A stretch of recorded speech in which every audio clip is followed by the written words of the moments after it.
Welcome back to part 2 of the Dyatlov Pass incident.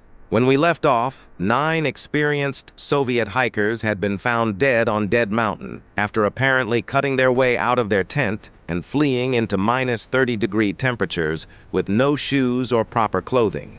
Here is what investigators found when they located the bodies. 5 of the hikers were found relatively close to the tent. They had died of hypothermia.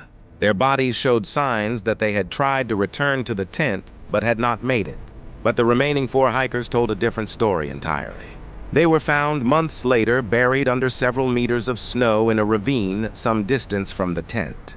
3 of them had fatal internal injuries, broken ribs, a fractured skull, injuries consistent with an enormous compressive force, like being hit by a car. But there were no external wounds, no bruising on the skin, no cuts, no marks of any kind on the outside of their bodies. Whatever had broken their bones had done so without leaving a mark on the skin.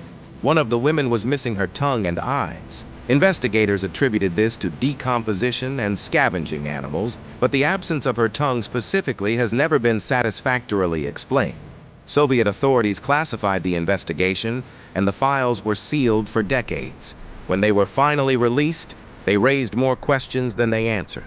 Theories have ranged from a Soviet military weapons test to an avalanche to infrasound causing mass panic to a confrontation with the local Mansi people. In 2019, Russian authorities reopened the investigation and concluded the most likely cause was a small avalanche combined with the specific terrain that forced the hikers into an impossible situation. Many researchers who have studied the case in detail remain unconvinced.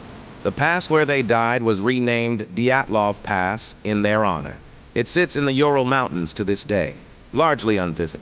What do you think happened on Dead Mountain that night? Drop your theory in the comments. Follow Morbid Historian for a new dark secret every week.